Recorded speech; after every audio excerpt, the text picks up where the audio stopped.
কুল্লু উম্মতি ইয়াদখুলুনাল জান্নাতা ইল্লা মান আবা, আমার সব উম্মত জান্নাতে প্রবেশ করবে আবা উম্মত ছাড়া। প্রশ্ন করা হলো, ইয়া রাসূলুল্লাহ, আবা উম্মত কারা? নবীজি বললেন, মান আতাআনি দাখালাল জান্নাহ ওয়া মান আসানি ফাকাদ আবা। নবীজি বললেন, যে আমার আনুগত্য করবে সে জান্নাতে যাবে, আর যে আমার আনুগত্য করবে না সে আবা উম্মত, সে জাহান্নামে যাবে। অনুসরণ, আনুগত্য মানে হলো অনুসরণ করা, নবীজিকে অনুকরণ করা, অনুসরণ করা। তার মানে জান্নাতে যদি যাইতে হয়, নবীর সাথে যদি থাকতে হয়, নবীকে ভালোবাসার প্রমাণ যদি দিতে হয়, তাহলে সুন্নতকে মহব্বতের সাথে, সুন্নতকে মহব্বতের সাথে অনুসরণ করতে হবে। সুন্নতকে ভালোবাসা অনুসরণ করতে হবে, মানে আমি একটা সুন্নত পালন করতেছি, এই সুন্নতের প্রতি দরদ থাকতে হবে, মায়া থাকতে হবে, ভালোবাসা থাকতে হবে। আরে ভালোবাসা হবে সর্বোচ্চ ভালোবাসা। কিন্তু আফসোসের ব্যাপার, নবীজির সাথে থাকা কিন্তু বড় সৌভাগ্যের ব্যাপার। একদিন এক গ্রাম্য সাহাবী নবীজি সাল্লাল্লাহু আলাইহি ওয়াসাল্লামের কাছে আসছে। রাসূল সাল্লাল্লাহু আলাইহি ওয়াসাল্লাম আরেকজনের সাথে কথা বলতেছে। গ্রাম অঞ্চলের মানুষ, যারা একেবারে প্রত্যন্ত গ্রাম অঞ্চলের মানুষ, এরা অনেক ক্ষেত্রে সরল হয়, সরল। আমরা শহরের মানুষ, গ্রামের মানুষের সরলতাকে বলি মূর্খতা। আসলে বিষয়টা এমন নয়, এটা তাদের সরলতা, বুঝ কমতির কারণে। একজন যখন আরেকজনের সাথে কথা বলে, তখন আইসা মধ্যে প্রশ্ন না করা, এটা হলো আদব। কিন্তু গ্রাম্য সাহাবী বোঝে না, নবীজি কথা বলতেছে, কথার মধ্যেই নবীজিরে জিজ্ঞাসা করতেছে, ইয়া রাসূলুল্লাহ মাতা সাআ, হে আল্লাহর রাসূল, কিয়ামত কখন হবে? নবীজি ওই লোকের সাথে কথা শেষ করার পরে বলতেছেন, কোথায় সেই লোক যে আমাকে প্রশ্ন করলো কিয়ামত কখন হবে? এই লোকটার প্রশ্ন করার ভাবটা এমন ছিল, সে কেমন যেন গাঠি গুঠি নিয়ে কিয়ামতের জন্য অপেক্ষা করতেছে, কিয়ামতের জন্য সে অপেক্ষমান। রাসূলুল্লাহ সাল্লাল্লাহু আলাইহি ওয়াসাল্লাম প্রশ্নের জবাব না দিয়া নবীজি বলতেছেন, তুমি কিয়ামতের জন্য কি পাথেয় সংগ্রহ করছো? এই প্রশ্নের জবাবে এবার লোকটা বলতেছে, আমি আল্লাহ এবং তার রাসূলকে ভালোবাসি। সুবহানাল্লাহ। এই লোকটার এই জবাবের মধ্যে সরলতা ছিল, লৌকিকতা ছিল না, দেখানোর কোনো কিছু ছিল না। কেমন যেন কথাটা অন্তর থেকে মুখ দিয়া বের হইছে। নবীজিও সাথে সাথে জবাব দিলেন, যে যাকে মহব্বত করে সে তার সাথে থাকবে। লোকটা এতটুকু কথা শুনে সে বাড়ির পথে রওনা হয়ে গেল। হযরত আনাস রাদিয়াল্লাহু তাআলা আনহু বলেন, নবীজির জবান দিয়ে এই কথা শ্রবণ করবার পর, যে যাকে মহব্বত করে তার সাথে থাকবে, আমরা এতটা খুশি হয়েছিলাম যে ইসলাম গ্রহণ করার পরে আমরা এতটা খুশি কখনো হই নাই।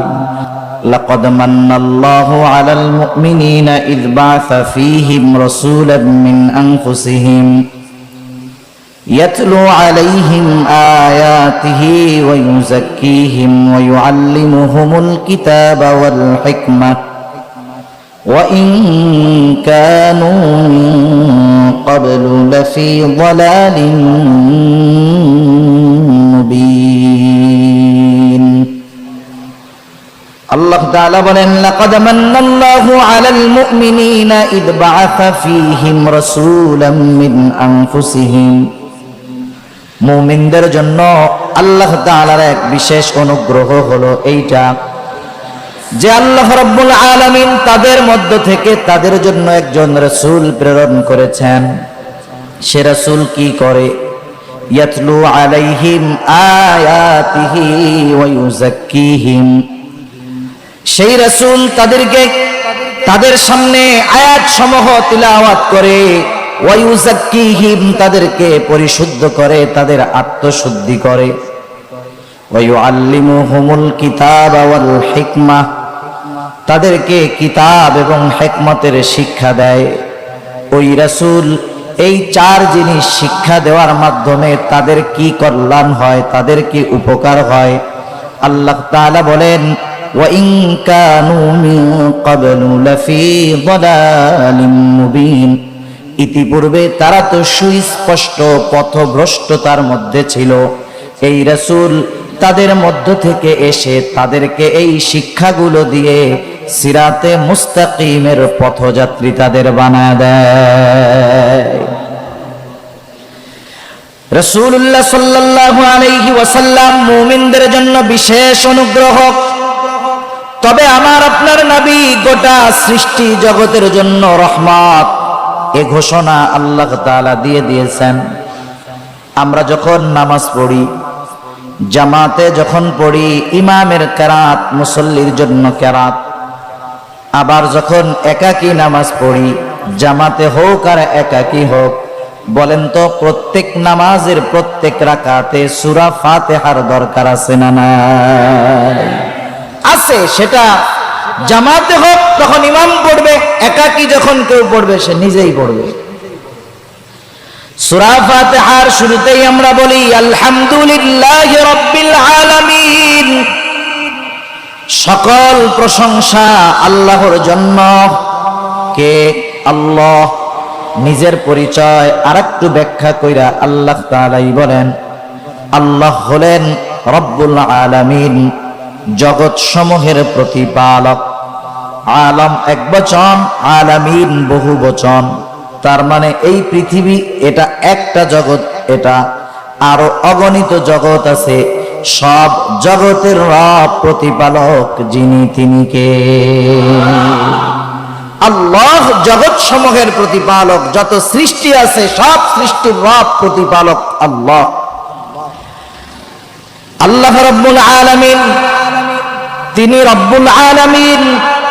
আর আমার আপনার নবীর ব্যাপারে আল্লাহ তাআলা ঘোষণা করতেছেন, ওয়া মা আরসালনাকা ইল্লা রাহমাতাল লিল আলামিন।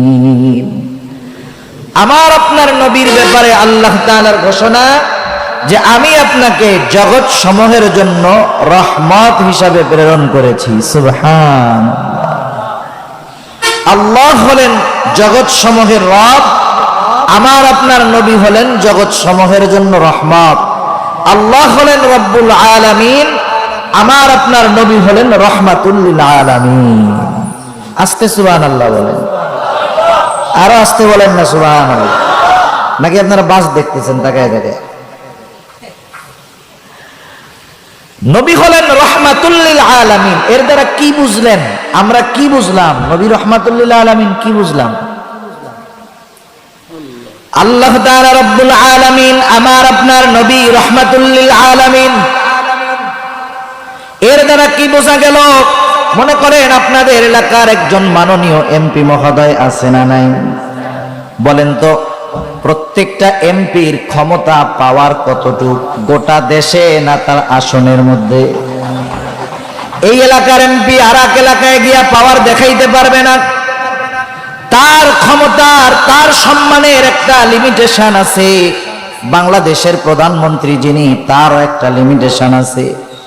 তার পাওয়ার চলবে তার দেশের মধ্যে। আমেরিকার প্রেসিডেন্টের পাওয়ার চলবে তার দেশের মধ্যে। এক কথায় প্রত্যেকটা রাষ্ট্রপ্রধানের একটা এরিয়া আছে। আল্লাহ তাআলা অতীতে আমার আপনার নবীর আগে যত নবী প্রেরণ করেছেন, প্রত্যেকটা নবীর একটা এরিয়া আছে।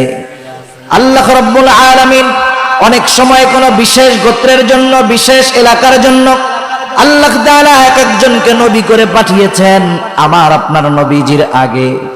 আবার দেখেন কোন নবী নির্দিষ্ট বংশের জন্য, গোত্রের জন্য। ইহুদিদের দাবি মূসা আলাইহিস সালাম শুধু ইহুদিদের নবী, নাসারাদের দাবি ঈসা আলাইহিস সালাম শুধু তাদের নবী। কিন্তু আমার আপনার নবীজির নবুয়াত, আমার আপনার নবীজির নবুয়াতের বিস্তৃতি নির্দিষ্ট কোন এরিয়ায় আল্লাহ তাআলা দেন নাই, বরং আল্লাহ তাআলা কোরআনুল কারীমে ওই ঘোষণা দেওয়ার মাধ্যমে জানায় দিলেন, আমার হাবিব, আমার রবুবিয়তের বিস্তৃতি যত দূর, আমি আল্লাহ আপনার নবুয়তের বিস্তৃতি তত দূর দিয়ে দিলাম। এজন্য কবি অনেক সুন্দর কথা বলেন, কবি বলেন রবুবিয়ত खुदा की है जहाँ तक नबुवती मुस्तफा की है वहाँ तक। সেজন্য আমার আপনার নবীকে আল্লাহ তাআলা নিজের রবুবিয়তের বিস্তৃতি যত দূর পর্যন্ত রেখেছেন, আমার আপনার নবীজিকে আল্লাহ তাআলা তত দূর পর্যন্ত রহমত হিসাবে ঘোষণা করেছে। সুবহান। এটা কি চিন্তা করার মতো বিষয়? এটা কি আমাদের মতো ক্ষুদ্র জ্ঞানে বোঝার মতো বিষয় যে ফেরেশতাদের জন্য রহমত, সব নবীর জন্য রহমত, সকল সৃষ্টির জন্য আমার আপনার নবী রহমত। সুবহান। অমুসলিমদের জন্য রহমত, নবীজির দুশমন যারা নবীজি তাদের জন্য রহমত। আবু জেহেল একদিন দোয়া করতেছে, আল্লাহ তাআলার কাছে ফরিয়াদ করতেছে, যখন আল্লাহ তাআলার আমার আপনার নবীর কাছে কোরআন নাজিল করলেন, আবু জেহেলদেরকে যখন নবী কোরআন তিলাওয়াত করে শোনায়, আবু জেহেল আল্লাহ তাআলার কাছে দোয়া করে, বলে আল্লাহ, এই কোরআন যদি সত্যি আপনি নাজিল কইরা থাকেন, তাইলে আপনি আমাদের উপরে পাথর বর্ষণ করেন। দোয়া করছে কি, কোরআন যদি সত্যি আপনি নাজিল করেন, তাইলে আমার উপরে, আমাদের উপরে আপনি পাথর বর্ষণ করেন। পাথর বর্ষণ যদি হয়, এটা রহমত হবে না আযাব হবে? আযাব হবে। আবু জেহেল দোয়া করতেছে, আল্লাহ তাআলার কাছে দোয়া করতেছে। আবু জেহেল, উতবা, সাইবা এরা আল্লাহ তাআলাকে অবিশ্বাস করতো না, বিশ্বাস করতো। কিছু বিষয়ে তাদের বিশ্বাস এতটা দৃঢ় যে আমাদেরও ওই পরিমাণ বিশ্বাস নাই।